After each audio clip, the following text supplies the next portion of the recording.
Hello and welcome to this WSOU News feature. I'm Ryan Henry, joined alongside Paul and Adrienne of the Ordinary Kids production of the Rocky Horror Picture Show. Before we get into the details of what you two do with the Rocky Horror Picture Show and your work, how are you doing today? Good. How are you? Yeah. I'm doing all right. No class today, so that's obviously always a good thing. But so before we kind of get into the broader,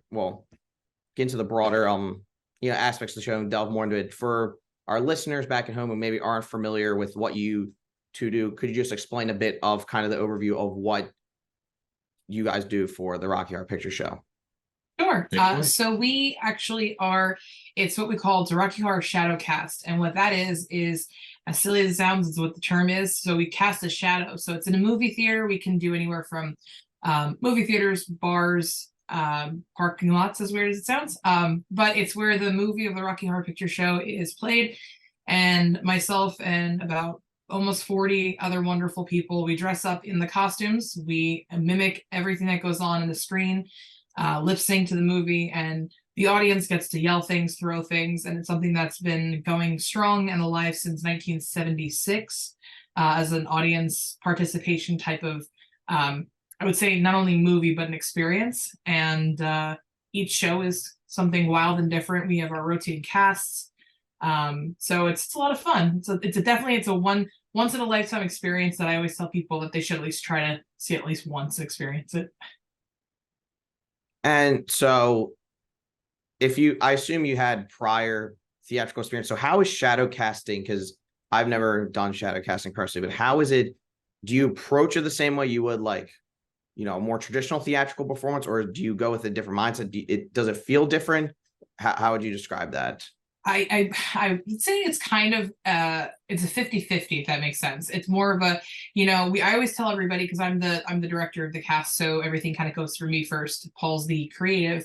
But also I feel like when I have somebody approach me for an audition, I say you don't have to have any theater. It doesn't even matter whether it's technical or performance background. If you have passion and just to be yourself, it's pretty much taking yourself and like a hybrid with the character that you're performing as. And for even preparation, I say watch down the movie, learn the person and the role, and then make yourself turn into that person. So I don't need it to be, every movement as the same, as the movie. I want it to be, or I would want to see like you, Ryan, as this character, like what would you bring to it? So I think with that, with normal, like regular traditional theater, I think it's a little bit different because the normal shows will say they want a specific direction. I would let you have that creative direction. So it's very improvisational. Yeah, it's like it's that boarding. It's borderlining of like improv. So there's an improv element, even though you're following a set format. Like obviously the show has, or the movie has a script, but you're kind of adding your own flair to it. Now you mentioned that you are involved with the kind of audition process. What is that like? You said, you really don't say if you just have the passion, that's allowed with it. So what is that audition kind of process like for someone who would be interested in joining?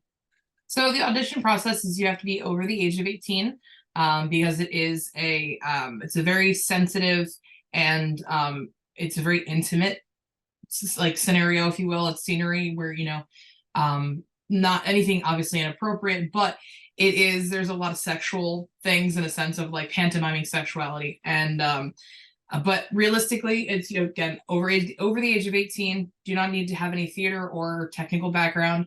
I say if you want to perform, say the role Columbia, I tell you to take one of the musical numbers. Usually it's time work because that's one of the more staple numbers of the movie. Watch down that, and then when you're ready, costumes are not needed, but they are completely a bonus if you have a costume.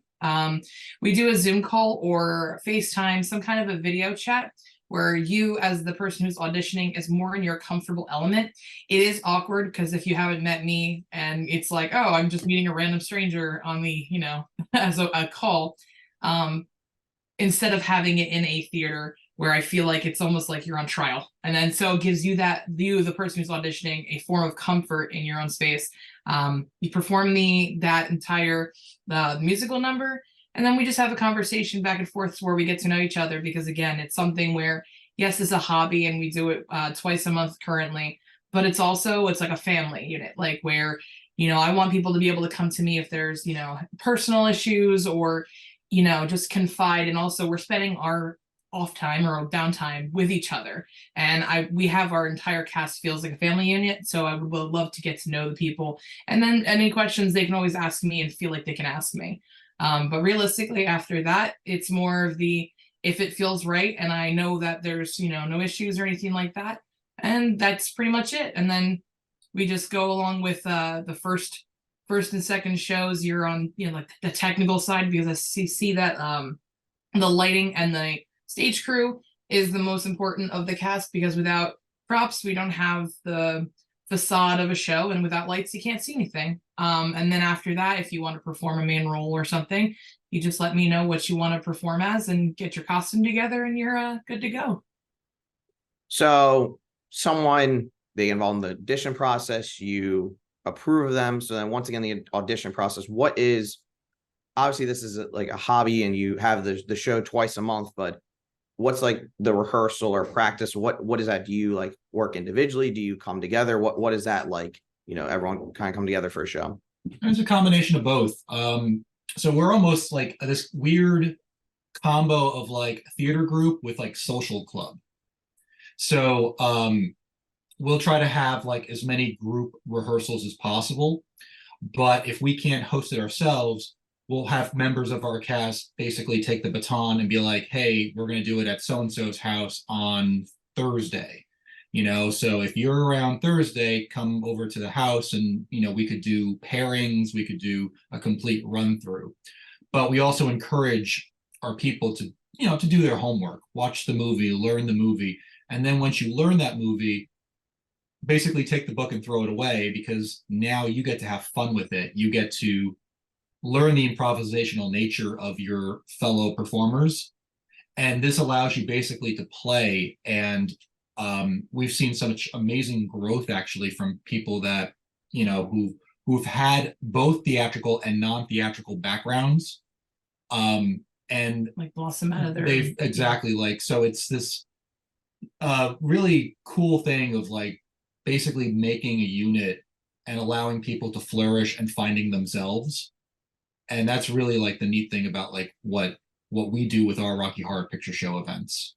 And a lot of the times we have rehearsals, we like to have them in our house, but where we live is a little bit further away from the most of the cast. But we have people ranging from, because we're in northern New Jersey, bordering like Pennsylvania and upstate New York. But we have even cast members down to Atlantic City area. Yeah. So we have we're statewide in a sense. So that's 40 people. And I love every single one of my members. We all have lives, and I get that. So I don't ever force it. It's hard because it's like wrangling wild feral cats, like as I joke about it. Like, how do you get 40 people and together? Because say, oh, I have a birthday party on this day, I can't make it. We even do Zoom calls, as silly as it sounds. I just tell you to mirror whatever someone's doing, because that wonderful cameras and everything's backwards. So but same thing with the movie, is I just tell them to watch it down, mirror the image of the file of the movie. And then I'm as silly as it sounds, it's the one rule or it's actually two rules, is that no genitals are to be shown. So if you're costuming when you're performing, make sure there's no accidental pop-outs. But also the second thing is don't turn around, because if you turn around and look at the screen, the audience knows that you don't know what you're doing. And that's when the improv comes in. And if you're like, I don't know what the person's doing, and then you just have fun with it, the audience is staring at you. They paid to see you.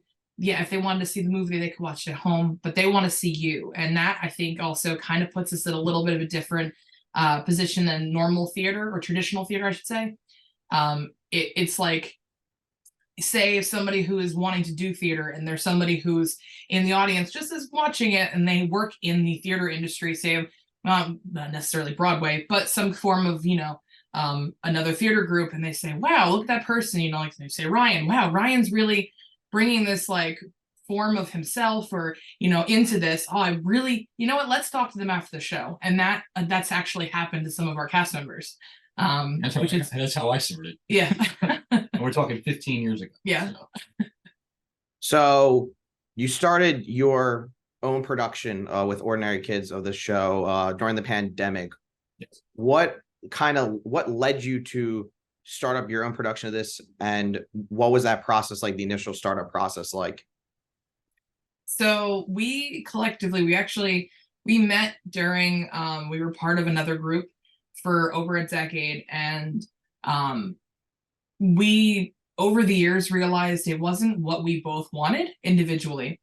And then it was just very toxic, if you will. Like, and every kind of friend group is either not for you or it's for you. It just wasn't for us. So we took the time off, and it was right, like, it's like, again, by the pandemic when we did it, but it's one of those, I joke, if you've done it and you're really in love with it, you're a Rocky lifer. Like, you can go away from it, but it's still in your blood. But I looked at him. Now we're married now, but at the time I said, I'm like, I miss doing this. I miss coming home at, like, 1 a.m, being tired and going, oh, my bones ache. But I miss the culture. I miss the people. I miss just the fun and the atmosphere. And then COVID hit, and I was like, a lot of these Rocky Horror casts from all over the country, because there's almost, I want to say, 2 or 3 casts in each state, and they were all doing like virtual shows on Zoom. And I said, let's do something. And so since Paul is a whiz and a professional, we ended up doing a green screen show where we recreated the movie pretty much, but each person that we had called we knew it was local, that either was on a cast or had been prior on that, old said cast of ours. And we're like, hey, do you want to play for a day? So we all wore masks, followed the CDC guidelines, and making sure that everything and everybody was like a safe distance. We turned our apartment basically into a recording studio. Wow.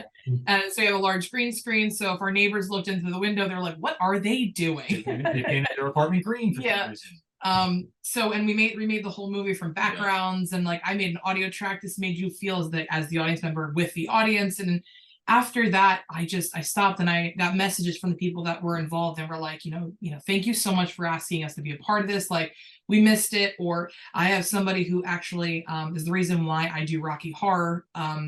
I saw her 15 years ago. I'm really not that old. But 15 years ago, I was this little teenager dressed in my fishnets and my Hot Topic, Rocky Horror Picture Show t-shirt. And I was like, wow, she is the coolest. And she was magenta. And she was, she was shortly left after the cast, and was, again, not for her. And then with the pandemic, I was like, hey, do you want to perform? Do you want to do Janet? And she's like, I never did Janet before. I'm like, why not try? And she goes, okay. Now she's one of our senior, and probably one of the greatest Janets I've ever seen in my entire life. And she's part of our cast. And so coming up to after the pandemic, everything started opening up. We were dabbling and just looking at venues and seeing what theaters were opening up, because after COVID, everything kind of just either reopened or reopened softly. And I had a couple of cocktails, and I looked at him and I said, you know what? I think we can do this. And he looked at me and said, what are you talking about? I said, let's do it live. Let's do it. Let's have a shadow cast. And he looked at me and goes, I love you. You're crazy, but let's do it. So I put feelers out for people. We put feelers out for theaters, and very quickly we got a response, and it was from the Claridge in Montclair. And that was our first theater, and it's one of our theaters now, currently still 2 years later. And now we started out with 9 or 10 people on the cast, and we currently now have like 42 people. This includes, and that's including honorary members from around the country, from other states and stuff, that come and guest perform quite often. And but yeah, and then we were, I believe, for the Village at SOPAC in South Orange, we had gotten, I think it's been about a year. So we did we contacted Cinema Labs last October for a Halloween one-off, which they were incredibly excited about. And that began our relationship with them in South Orange. So we began a monthly show there in March. So we've been monthly there. We're the 3rd Saturday of every month. And we love being there. They love us. They've been incredibly accommodating, and have been big supporters for what we do. So without them, we would have no presence Yeah. in South R. And so it's really great that we found some, a local organization, local nonprofit, local theater that would be able to, help us out and help us build and all that. You I'm mentioned really lucky with all those people. Yeah, we've been very lucky. We've been like very lucky with also. It's like a lot of times people hear Rocky Horror for theater and they're like, Yeah. okay, but it's just even from the staffing of the theaters to the people that come to the shows, and you get from young kids who are like, I have no idea what I just watched, but I'm so here for it. Let's come back. You have a lot of theater kids that come and they're like, this is exactly what I want. Or you have older folks who are like, I remember seeing it in New York City back in 1970 something, 1980 something, and it's like reliving your youth. So it's all across the board of different ages. But to think that it was just a pipe dream roughly a little over 2 years ago, and now we have two wonderful theaters and a wonderful community all across from both areas. But I mean, I'm extremely humbled and grateful. I still don't believe it half time. I don't believe that it's it became this nice and large of a group. But yeah, and I'm so excited also to have this conversation, because we want to support everything local. So that's one of the things that we were really looking forward to is also this interview. Of the Rocky Horror Picture Films, not only what you do behind the scenes, but also for the show. What individual roles do you have, and why did you choose what you do or who you play? Go ahead. By roles, you mean like character? Yeah. So I primarily am playing the role of the Tim Curry role, Frankenfurter. It was one of those roles that I just gravitated towards. It was, he's the life of the party. He's bold and theatrical and looks damn good in fishnets. And I just so happen to look damn good in fishnets. It's true. It was a just a I don't want to say like a happy accident that like I got into it. It was more like, hey, we need somebody to do it, and I kind of volunteered. But I fell in love with it, and it's crazy. Like, so we don't get paid. Like, this isn't like where you're a working actor. We're basically fans that have taken it to the extreme. We're the most professional cosplayers that you could find. But the role has actually been very rewarding for me. I've been doing it now for 15 years. It's taken me across the country. It's taken me across like the Atlantic. I've performed in Germany as Frankenfurter on occasion. Yeah, it's an incredible, like, once you latch onto it, it's an incredible experience. You have no idea where it's going to take you. So, from my very beginning of like buying a crappy Fredericks of Hollywood corset to like having like a screen accurate costume and being able to perform for like, we just recently for Montclair Pride, we did a show for 10,000 people. And we've only been an organization for 2 years. That's unheard of in what we do.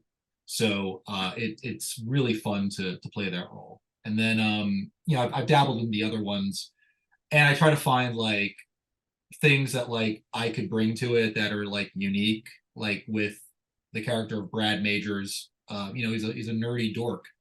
I play him as a nerdy dork. I just try to find like that, I try to channel like my dad, as great as it sounds, and like just like, but it's this is getting TMI, like it's specifically my father when he wants to get out of a restaurant. It's like the most insufferable thing, and I try to channel that into like my characterization. So it's really like finding those like little things that make it fun, and it's been fun doing it. I cannot deny that. And I predominantly, usually, if I'm not running around like a chicken without a head, making sure that everything runs smoothly, because I don't like to have anybody else worry. So I take the burden on. I usually do magenta. I've been doing magenta for about like 10 years. And I just love the sass, but also like at the end of it, spoiler alert, she's actually the one that takes over with her weirdly, I don't know what relationship with her brother, if you will. But I just love that, like, I can also be, because I'm a big girl, and I was always told that like big girls can't be sexy. And I'm sorry, I'm going to just, no, that's not, no. So I'm sitting here going, okay, well, I'm also very loud. normally, and then I get louder when I perform. So it's just this loud, large, just sassy woman. And the wig that I get to wear is like a mile large. I just can't. It's just you look at it and you go, yeah, that's the reason. But no, I've also done different roles, but like, you know, for the longest time, the previous group that I was a part of, I wasn't quite I guess, unfortunately, in certain groups, you can be kind of pigeonholed for, again, how you look. We do not do that. I don't care where you come from. I don't care how you identify or anything like that, as long as you don't have any kind of form of like where something would actually physically hold you back. And then we would still accommodate so that you can still do it. So I was like, oh, I'm going to try Riff Raff. I'm doing Riff Raff on Saturday, and I'm so excited about it. So I do like a femme riff, and, you know, again, genders, they're like birds, it's not real. So I like to mess around with like the costuming, but still making it look like Riff Raff. But I just love playing around and making it, again, being somebody for 2 hours that you're not, and it's great. But also, I think also the most rewarding part about doing Magenta mostly is because I can be loud and take my frustrations out for my normal work day of like the 9 to 5. I get ridiculous, do my stand-up, everyone laughs, and I'm like, if you only knew I'm taking out my frustrations through comedy. Yeah, how is it managing that? Because you've mentioned that you do this is all for fun. You do other stuff to kind of to make ends meet, and you have the responsibility of running this show that goes every month. You not only do you perform, but you also do behind the scenes work. How do you just manage that? This wonderful dog right next to me and my husband. That's my same points. No, I genuinely, as speaking for myself, because like Paul does the most of the business side of it. You know, putting the business hat on, I have the more of the mama bear hat, where it's not only like inside cast things of making sure that everyone's safe, happy, because again, it's a safe space, and also there's a lot of just from younger to older, just everything of like personal life too. That also takes a toll too, where it's like, oh, one day you're available, one day you're not because I'm not okay, or like, you know, I'm having a stressful day at work. But also, you know, I have to worry about casting, and I got to make sure that I also am a seamstress, so I make some of the costumes for the show, so I have to worry about making sure that that's okay. Personally, I mean, I run on being overwhelmed, as weird as that sounds, but like I'm a perfectionist, but I also want to make sure that nobody ever has to worry about carrying a burden on their shoulders. But realistically, my cast members, as much as I say, no, I'm fine, I'm okay, I've got it, every single one, without even a drop of a hat, I'll get a message going, hey, what can I help you with? Or hey, I did this, I made a prop, or hey, I sent in my request and absence form for the upcoming show already. Like, make sure that you check that. Like, they'll do daily reminders, but everybody works together. When we do prop bags, because we have, you know, the bags that you get to throw things for the audience, we have to make easily like 150 to 200 for each show. And you know, I'm like, oh, well, if I have everything pre-packed, I can do it. My cast is like, no, we're coming over, we're bringing some hot dogs and hamburgers, and we're gonna make some prop bags, and we have like a hangout. So I get by with my cast. I mean, realistically, like I always say, like I don't want to put it on anybody else, but we really do get a lot of help from everybody. So it's a well-oiled machine where, weirdly, with so many people in any kind of social group, but also theater people, because it's big personalities, there's no bit of drama or like heads butting or anything like that. Everybody works together and really is a family. So genuinely, my cast is what makes me be able to take on so many roles.